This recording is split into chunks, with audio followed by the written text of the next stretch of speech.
হয়ে রাজনীতি করতে চাই না। তারা নির্বাচনের প্রতিদ্বন্দ্বিতা করবেন, একজনও তারা মনোনয়নপত্র প্রত্যাহার করবেন না। রাজনৈতিক প্রশ্নে, ইনসাফের প্রশ্নে আমরা বৈরিতার শিকার হয়েছি। সেই জন্য আমরা আজকে আপনাদের সামনে ঘোষণা দিতে বাধ্য হচ্ছি যে ইসলামী আন্দোলন বাংলাদেশ আসন্ন ত্রয়োদশ জাতীয় সংসদ নির্বাচনে যে 270টি আসনে মনোনয়নপত্র সাবমিট করেছে, এর মধ্যে আপিলে 2 জন বাতিল হয়েছে, বাকি 268 জন সংসদ সদস্য প্রার্থী এখনো পর্যন্ত মাঠে কাজ করছেন। আমরা তাদেরকে নির্দেশনা দিয়ে দিয়েছি, তারা নির্বাচনের প্রতিদ্বন্দ্বিতা করবেন, একজনও তারা মনোনয়নপত্র প্রত্যাহার করবেন না।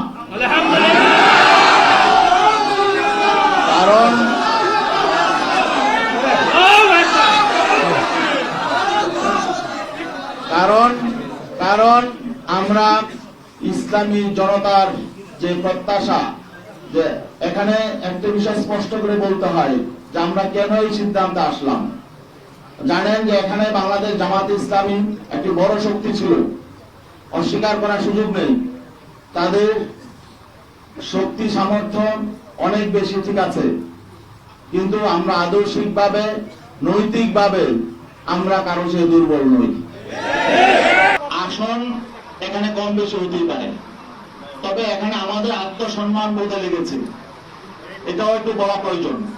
আসন সমঝোতায় সর্বপ্রথম আলোচনা শুরু হয়েছে 2 আমিরের, ডিসেম্বরের 9 তারিখ আমিরে জামাত এবং আমাদের ইসলামী আন্দোলনের আমির পীর সাহেব চরমাই 2 জন একান্তে বসেছিলেন। যেহেতু আপনি প্রশ্নটা করেছেন, এটা আসলে আমি এদিকে যেতে চাই নাই। প্রথম দিনই তিনি ইনসাল্ট করেছেন। আপনারা জানেন বিভিন্ন জরিপ প্রকাশ হয়। 9 ডিসেম্বর যেদিন তারা 2 জন বসেছিলেন, সেদিন প্রথম আলোতে একটা জরিপ প্রকাশ হয়েছিল। সেই জরিপ আপনারা দেখেছেন। সেই জরিপে প্রকাশ হয়েছিল যে বিএনপি কে চায় 65% মানুষ, জামাতে ইসলামকে চায় 25% মানুষ, আর সেখানে ইসলামী আন্দোলনেরও ছিল একটা, সেটা হলো 0.1% মানুষ। ঠিক আছে, ওই দিন বসার পরে আলোচনা শুরুতেই জামাতের আমির মোহতারাম তিনি আমাদের আমিরকে বললেন যে একটা প্রথম আলোতে একটা জরিপ এসেছে, দেখেন। তাহলে এটার অর্থ কি? এটার অর্থ হলো যে তাকে ইনসাল্ট করা, যে আপনাদের তো কোনো পয়েন্টই নাই, মানে জনমতে আপনাদের কোনো কি নাই, কোনো 1%ও নাই। 0.1 মানে 1%-এর শতভাগের 1 ভাগ।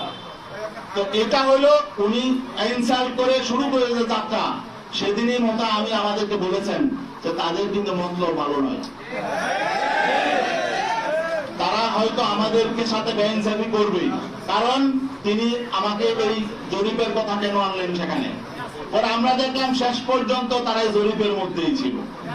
এবং সর্বশেষ মিটিং যখন আমার সঙ্গে হয়, ডক্টর আব্দুল্লাহ মোহাম্মদ তাহের সাহেব তিনিও বললেন যে আপনাদেরকে অনেক আসন দেওয়া হয়ে গেছে, জরিপে তো আপনাদের এত নাই। তখন তিনি আমার দেশের একটা জরিপের কথা সেদিন আনলেন। আপনারা জানেন আমার দেশে একটা জরিপ প্রকাশ হয়েছিল এবং সেটা হয়তো তারাই করেছে। যাই হোক, জরিপ কারা করেন আপনারাও জানেন, এগুলো পেইড এজেন্সি থাকে, এনজিও থাকে, টাকা দিয়া করা হয়। যাই হোক, এখানে ওই জরিপের ফলাফলটা কি, রেজাল্টটা কি ছিল, যে সেখানে বিএনপি কে চায় 34% মানুষ, জামাতকে চায় 33% মানুষ, এনসিপি কে চায় 7% আর ইসলামী আন্দোলনকে চায় হলো 3% মানুষ।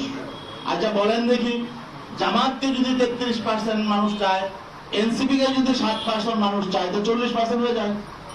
আর বিএনপি চায় 34%, বিএনপি কে চায়, তাহলে তো বিএনপি থেকেও এখন যদি এনসিপি তাদের সঙ্গে আছে, বিএনপির চেয়ে 6% ভোট তাদের বেড়ে গেছে। এখন তাহলে আমাদের কি আর এখানে অবস্থান থাকে? এখন তখন যখন তারা বলে জরিপে তো তা আসলে আপনাদের তেমন অবস্থান নেই, এখন তাহলে বোঝা গেল যে তারা যে আসন দিয়েছে এটা অনুগ্রহ করে দিয়েছে। আমরা তো কারো অনুগ্রহের পাত্র হয়ে রাজনীতি করতে চাই না।